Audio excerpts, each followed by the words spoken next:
Superstar Shakib খানের সাথে আপনার বিয়োগ এটা আপনি চাচ্ছেন না? আমি তো সুপারস্টার বিয়ে করবো কিনা সেটাও আমি জানি না, কারণ সুপারস্টার বিয়ে করা খুব ঝামেলা। আমি সালমান খানকে খুব পছন্দ করি, এখন আমি সালমান খানের বউ হতে পারবো না। আপনি কিছুক্ষণ আগে বলেছেন যে উনি আপনার বড় ভাই, বন্ধু এবং পারিবারিক। বড় ভাই না, সে তো অনেক সিনিয়র, মিনিমাম 25 ইয়ার্স। আপনি কি মানে বয়সের দিক থেকে বড়? হাজবেন্ড তো পরে এসেছে, বড় ভাই না, সিনিয়র আর্টিস্ট। বিষয়টা হচ্ছে এখন যে কথাটা উঠলো এটা নিয়ে আরেকটা গুঞ্জন উঠবে, আবার কাদা ছড়াছড়ি হবে।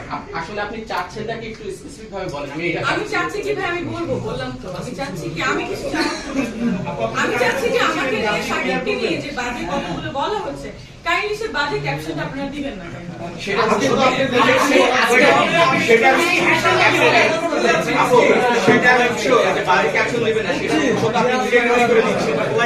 আমি কি বলেছি যে সে এডুকেটেড না? আপনারা কেন লিখবেন? আজকে প্রেস কনফারেন্স থেকে প্রাপ্তি কি আসলে সাংবাদিক? আজকে প্রেস কনফারেন্স থেকে প্রাপ্তি হচ্ছে শাকিবের যারা ভক্ত ছিল, আপনারা ছিলেন, টোটালি শাকিব ভাইয়ের যে ইস্যুটা, এখানে আমি অনেক নতুন কিছু তো আসলো না। নতুন কিছু আসলো না, কি আসলো না? আমরা তো সেই অবস্থা এইখানে আছি। আমার কষ্ট হচ্ছে, যেহেতু কয়েকদিন যাবত বিয়ে নিয়ে আলোচনা হচ্ছিল, আমরা জানতে চাই বিয়ে হচ্ছে কি না, হবে কি?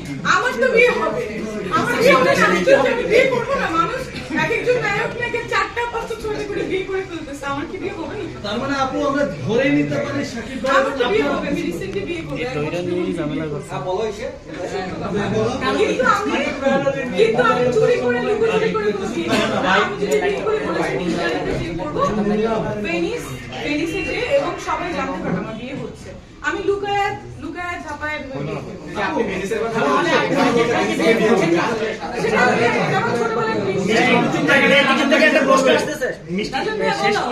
সেটা হচ্ছে যে সামনে কি কি কাজ নিয়ে আসছে সেটা নিয়ে আমরা শেষ করি।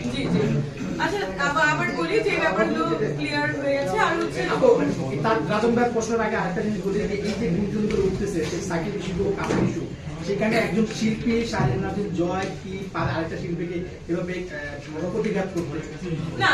শিল্পী হিসেবে একজন শিল্পীকে তো সে প্রতিঘাত করতে পারে না। যে দেখেন, আমার যে সিনিয়র আপু আমাকে স্ট্যাটাস দিয়েছে বা যে আর্টিস্ট গুলো দিচ্ছে, তারাও কিন্তু আর্টিস্ট, তাদের কিন্তু এটা দেওয়ার কোনো দরকার ছিল না।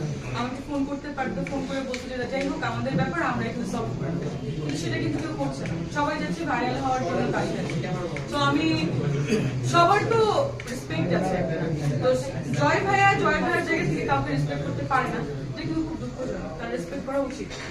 যদি রেসপেক্ট না করে বা সে যদি আবারও এইভাবেই কথা বলে, তাহলে ব্যাপারটা আসলে আইনগত ব্যবস্থা নেওয়া উচিত। আমার একটা লাস্ট প্রশ্ন ছিল, সেটি হচ্ছে শাকিব ভাইয়ের সামনে বিয়ে, আপনারও সামনে বিয়ে, আপনার বিয়ে পথে, শাকিব ভাইয়ের বিয়ে পথে, গন্তব্যে না পৌঁছানো পর্যন্ত আমরা ধরে নিতে পারি বিয়ে হচ্ছে বা পথে আছে। বিয়ে তো আল্লাহর হাতে, সৃষ্টিকর্তার হাতে না? তো বিয়ে যদি আমিও চাই, সাপোজ আমি বা শাকিব চাইছি বিয়ে করতে, না হলে তখন আপনি কি করবেন? তাহলে 17 সাল থেকে চোখের সাথে সুপারস্টার শাকিব খানের সাথে আপনার বিয়োগ এটা আপনি চাচ্ছেন না? আমি তো সুপারস্টার বিয়ে করবো কিনা সেটাও আমি জানি না, কারণ সুপারস্টার বিয়ে করা খুব ঝামেলা। আমি সালমান খানকে খুব পছন্দ করি, এখন আমি সালমান খানের বউ হতে পারবো না। আমার তো মনে হচ্ছে যে সালমান খানও এখন আনমেরিড আমার জন্য। আমি তো প্রতিদিন তাই ভাবি, আমার ভাবনা দিয়ে তো যায় আসবে না। শাকিব ভাই যখন ছবি করতো, শাকিব খান, আমি তখন অনেক ছোট ছিলাম, আমি তখন থেকেই দেখতাম শাকিবকে, তো আমি তো তার ফ্যান। বিষয়গুলো বলে শেষ করে দাও।